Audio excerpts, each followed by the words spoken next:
வலைக்கும் அஸ்ஸலாம் வரஹ்மத்துல்லாஹி வபரகாத்துஹு. அறிவிப்பாளர் இப்னு மசூத் ரலி அவர்கள், அண்ணன் நபி நாயகம் ஸல்லல்லாஹு அலைஹி வஸல்லம் அவர்கள், எவருக்கு அல்லாஹ் நேர்வழி காட்டிட தீர்மானித்து விட்டானோ அவருடைய நெஞ்சை இஸ்லாத்திற்காக திறந்து விடுகின்றான் என்னும் பொருள் கொண்ட இறைவசனத்தை ஓதிவிட்டு கூறினார்கள். ஒளி உள்ளத்தில் புகும்போது நெஞ்சம் திறந்து கொள்கின்றது. மக்கள் வினவினார்கள், அல்லாஹ்வின் தூதரே, நெஞ்சம் திறந்து கொண்டதை புரிந்து கொள்வதற்கு உதவுகின்ற புலன்களுக்கு தெரியக்கூடிய அடையாளம் ஏதும் உண்டா? அன்னலார் ஸல்லல்லாஹு அலைஹி வஸல்லம் அவர்கள் பதிலளித்தார்கள், மனிதனின் உள்ளம் இந்த உலகை குறித்து அலுப்புற்றுவிடும். நிலையான மறுமை வீட்டை ஆசைப்படத் தொடங்குவதும் மரணம் வருவதற்கு முன்பே அதற்கான ஆயத்தங்களில் ஈடுபட்டு விடுவதும் ஆகும். ஆதாரம் மிஸ்காத். இதன் விளக்கமாவது, எந்த மனிதனின் உள்ளத்தில் இஸ்லாத்தின் யதார்த்த உண்மை பதிந்து விடுகின்றதோ அவனது உள்ளம் இந்த அழியும் உலகை விட்டு விலகியோட தொடங்குகின்றது. மறுமை விரும்ப ஆரம்பிக்கின்றது. மரணம் வருவதற்கு முன்பே நற்செயல் புரிவதில் ஈடுபட்டு விடுகின்றன. அறிவிப்பாளர் ஜாபீர் ரலி அவர்கள், நான் என் உம்மத்தினரை குறித்து மிக அதிகமாக அஞ்சுவது இந்த விஷயங்கள் பற்றிதான். என் சமுதாயம் மன இச்சைகளை பின்பற்ற ஆரம்பித்துவிடும். உலக எதிர்ப்புகளை அடிப்படையாக கொண்ட நீண்ட நெடும் திட்டங்களை தீட்டுவதில் ஈடுபட்டுவிடும். அது தன் மன இச்சையை பின்பற்றுவதன் விளைவாக சத்தியத்தை விட்டு விலகி தொலைவில் சென்றுவிடும். உலகை உருவாக்கும் திட்டங்கள் மறுமையை குறித்து அவர்களை அலட்சியத்தில் ஆழ்த்திவிடும். மக்களே, இந்த உலகம் புறப்பட்டு விட்டது, அது சென்று கொண்டிருக்கின்றது. மறுமையும் புறப்பட்டு விட்டது, அது வந்து கொண்டிருக்கின்றது. அவ்விரண்டில் ஒவ்வொன்றையும் ஏற்றுக்கொண்டிருப்பவர்கள் இருக்கின்றார்கள். அவரவர் தத்தம் உலகை நேசிக்கின்றார்கள். நீங்கள் உலகத்தின் நேசர்களாய் விளங்காமல் இருப்பதே நல்லதாகும். நீங்கள் தற்போது செயல் வீட்டில் இருக்கின்றீர்கள். கணக்கு காட்ட வேண்டிய வேலை இன்னும் வரவில்லை. நாளை நீங்கள் கணக்கு கொடுக்க வேண்டிய வீட்டில் மறுமையில் இருப்பீர்கள். அங்கு செயல்படுவதற்கான வாய்ப்பே இராது. ஆதாரம் மிஸ்காத். அண்ணன் நபி நாயகம் ஸல்லல்லாஹு அலைஹி வஸல்லம் அவர்கள் ஒரு மனிதருக்கு அறிவுரை பகர்ந்த வண்ணம் பின்வருமாறு நவின்றார்கள். நீர் 5 விஷயங்களை 5 விஷயங்களுக்கு முன் அரிய வாய்ப்புகளாய் கருதுவீராக. நீர் முதுமை அடைவதற்கு முன்னால் உம்முடைய இளமையையும், நீர் நோயுறுவதற்கு முன்னால் உம்முடைய ஆரோக்கியத்தையும், நீர் ஏழ்மை அடைவதற்கு முன்னால் உம்முடைய செல்வ நிலையையும், நீர் பணியில் ஈடுபடுவதற்கு முன்னால் உமக்கு கிடைக்கும் ஓய்வையும், நீர் மரணம் அடைவதற்கு முன்னால் உமது வாழ்நாளையும் நீர் அரிய வாய்ப்புகளாய் கருதி பயன்படுத்திக் கொள்வீராக. ஆதாரம் மிஸ்காத். இதன் விளக்கமாவது, இளமையில் நன்கு நற்செயல் புரிந்து கொள்ளுங்கள். ஏனெனில் அதிக முதுமை அடைந்து விடும்போது விருப்பம் இருந்தாலும் உங்களால் ஏதும் செய்ய முடியாது. உங்கள் ஆரோக்கியத்தை மறுமைக்கான ஆயத்த பணிகளில் செலவிடுங்கள். நீங்கள் திடீரென நோயுற்று எதுவும் செய்ய முடியாத நிலைக்கும் ஆளாகி விடலாம். அல்லாஹ் செல்வ நிலையை அளிக்கும் போது அதன் வாயிலாக மறுமைக்கான நற்செயல்களை புரிந்து கொள்ளுங்கள். ஏனெனில் நீங்கள் திடீரென ஏழையாகி விடவும் கூடும். பின்னர் இறை வழியில் செல்வத்தை செலவிட வாய்ப்பை கிட்டாமலும் போய்விடக்கூடும். இந்த இக வாழ்க்கை முழுவதையுமே அரிய வாய்ப்பாக கருதுங்கள். இதனை இறைப்பணியில் செலவிடுங்கள். இல்லையெனில் மரணம் குறுக்கிட்டு நற்செயல்கள் புரிவதற்கான வாய்ப்புகள் அனைத்தையுமே அளித்துவிடும் என்பதை எடுத்துரைப்பதே இந்த நபிமொழியின் நோக்கமாகும். அறிவிப்பாளர் அபு சயீத் அல் குத்ரி ரலி அவர்கள், ஒரு நாள் நபிகள் நாயகம் ஸல்லல்லாஹு அலைஹி வஸல்லம் அவர்கள் தொழுகைக்காக பள்ளிவாசலுக்கு வருகை தந்தார்கள். சில பேர் உரக்க சப்தமிட்டு இடிசிரிப்பு சிரித்துக் கொண்டிருப்பதை கண்டார்கள். இன்பங்களை ஒழித்து கட்டிவிடும் மரணத்தை நீங்கள் அதிகமாக நினைவு கூறுவீர்களேயானால் அது உங்களை சிரிப்பதிலிருந்து தடுத்துவிடும். எல்லா இன்பங்களையும் ஒழித்து கட்டிவிடும். மரணத்தை மிக அதிகமாக நினைவு கூறுங்கள்.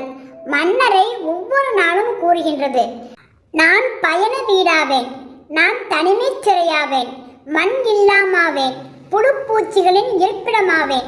இறை நம்பிக்கையுடைய மனிதன் ஒருவன் மன்னரையில் புதைக்கப்படும் போது மன்னரை அவனை வரவேற்று பின்வருமாறு கூறுகின்றது, நீ என் முதுகின் மீது நடந்தோரிலேயே எனக்கு அனைவரையும் விட அன்புக்குரியவனாய் திகழ்ந்தாய்.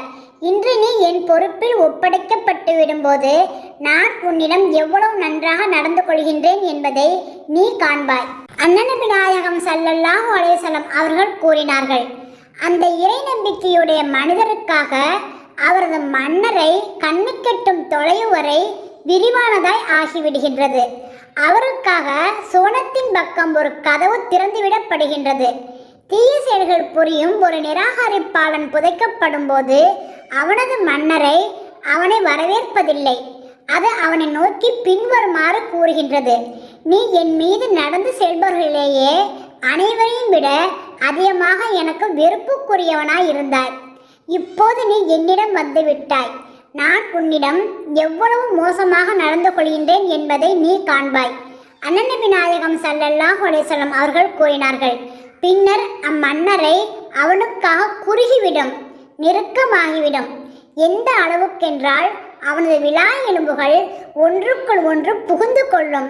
இதை கூறிய வண்ணம் அண்ணன் நபி நாயகம் ஸல்லல்லாஹு அலைஹி வஸல்லம் அவர்கள் ஒரு கரத்தின் விரல்களை இன்னொரு கரத்தின் விரல்களுக்குள் பதித்தார்கள். பின்னர் கூறினார்கள், அவன் மீது 70 பாம்புகள் சாட்டப்பட்டுவிடும். அவற்றில் ஒவ்வொன்றும் எந்த அளவுக்கு நச்சுத்தன்மையுடையதாய் இருக்கும் என்றால், பூமியில் அது ஊதினால் அதன் நந்தின் பாதிப்பால் என்றைக்கும் எதுவுமே முளைப்பிக்க தகுதியற்றதாய் பூமி ஆகிவிடும். பின்னர் இந்த பாம்புகள் அனைத்தும் அவனை தீண்டும், காயப்படுத்தும். இவ்வாறு தொடர்ந்து நடந்து கொண்டிருக்கும்.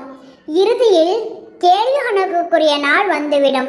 அவன் இறை நீதிமன்றத்தில் கணக்கு ஒப்படைத்திட கொண்டு வரப்படுவான். இதன் பின் அண்ணன் நபி நாயகம் ஸல்லல்லாஹு அலைஹி வஸல்லம் அவர்கள் கூறினார்கள், மனிதனுக்கு மண்ணறையில் சுவனத் தோட்டங்களில் ஒரு தோட்டம் அமைகின்றது, அல்லது நரகக்குழியிலிருந்து ஒரு குழி அமைகின்றது. ஆதாரம் திர்மிதி. இதன் விளக்கமாவது, ஒரு மனிதன் தன்னளவில் உலகில் தீமைகளை எதிர்த்து போராடுகின்றான், மறுமைக்கான ஆயத்த பணிகளில் ஈடுபட்ட வண்ணம் இருந்தும் விடுகின்றான் எனில், மன்னரை எனப்படும் இந்த இடைக்கால வாழ்வில் அவனுடன் அல்லாஹ் கருணையுடன் நடந்து கொள்கின்றான். அம்மனிதன் மகிழ்வையும் ஆனந்தத்தையும் உணர்கின்றான். எவன் வாழ்க்கை முழுவதும் தீய செயல் புரிந்தவாறு இருந்து மன்னிப்பு கோரி தவாபு செய்திடாமல் இறந்து விட்டானோ, அவனுடன் நீதிமன்றத்தில் கொண்டு வரப்படுவதற்கு முன்னால் சிறைக்காவலில் எவ்வாறு நடந்து கொள்ளப்படுகின்றதோ அவ்வாறு நடந்து கொள்ளப்படும். நபிமொழியின் கடைசி வாசகத்தின் கருத்து இதுதான். மனிதன் விரும்பினால் தன் செயலால் மன்னரை வாழ்வை நிம்மதியான இன்ப வாழ்க்கையாக அமைத்துக் கொள்ளட்டும். விரும்பினால் தீய செயல் புரிந்து கொண்டே இந்த வாழ்க்கை வாழட்டும். பின்னர் மன்னரையின் வேதனைக்குள்ளாகட்டும். அறிவிப்பாளர் புரைதா அலி அவர்கள். நபிகள் நாயகம் ஸல்லல்லாஹு அலைஹி வஸல்லம் அவர்கள் நவின்றார்கள், நான் ஏகத்துவ கொள்கை முழுவதுமாக உள்ளத்தில் பதிந்து விடட்டும் என்பதற்காக உங்களை மன்னரைகளை சந்திக்க செல்வதிலிருந்து தடுத்து விட்டிருந்தேன். இனி நீங்கள் மன்னரைகளை சந்திக்க செல்லுங்கள். ஆதாரம் முஸ்லிம். முஸ்லிமின் இன்னொரு அறிவிப்பில், இனி நீங்கள் விரும்பினால் மன்னரைகளை சந்திக்க செல்லுங்கள், ஏனெனில் மன்னர்கள் மர்மை நினைவை பசுமைப்படுத்துகின்றன என்று வந்துள்ளது. அறிவிப்பாளர் புரைதா அலி அவர்கள். மன்னரைகளை சந்திக்க செல்பவர்களுக்கு அண்ணன் நபி நாயகம் ஸல்லல்லாஹு அலைஹி வஸல்லம் அவர்கள் அங்கு சென்று பின்வருமாறு கூற வேண்டுமென்று அறிவுறுத்தி வந்தார்கள்.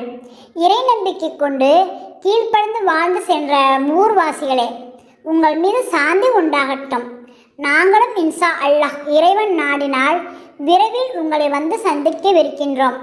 அல்லாஹ்வின் தண்டனையிலிருந்தும் கோபத்திலிருந்தும் தப்பித்திட நாங்கள் எங்களுக்காகவும் உங்களுக்காகவும் இறங்குகின்றோம். ஆதாரம் முஸ்லிம். அறிவிப்பாளர் முஆத் பின் ஜபல் ரலி அவர்கள். நபிகள் நாயகம் ஸல்லல்லாஹு அலைஹி வஸல்லம் அவர்கள் முஆத் பின் ஜபல் அவர்களை யமன் நாட்டுக்கு நீதிபதி அல்லது ஆளுநராக நியமித்து அனுப்பிய போது, முஆதே, உல்லாசம் அனுபவிப்பதிலிருந்து உண்மை நீர் காத்துக்கொள்ளும், ஏனெனில் அல்லாஹ்வின் நல்லடியார்கள் உல்லாசம் அனுபவிப்பதில்லை. ஆதாரம் மிஸ்காத். இதன் கருத்தாவது, நீர் பெரியதொரு பதவியில் அமரச் சென்று கொண்டிருக்கின்றீர். அங்கு உலக இன்பங்களினால் பலனடைந்திடவும் அதில் கரங்களை நனைத்திடவும் நிறைய வாய்ப்புகள் உமக்கு கிடைக்கக்கூடும். ஆனால் நீர் உலகப்பற்றில் சிக்கிக் கொள்ளக்கூடாது. உலகை நேசிக்கும் ஆட்சியாளர்களைப் போன்ற மனப்பான்மையை உமக்குள் வளர்த்து கொள்ளக்கூடாது.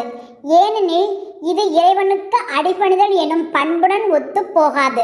இறைவனுக்கு அஞ்சுவோம், இறைவனின் கட்டளைக்கு கீழ்ப்படிவோம். அல்ஹம்துலில்லாஹ்.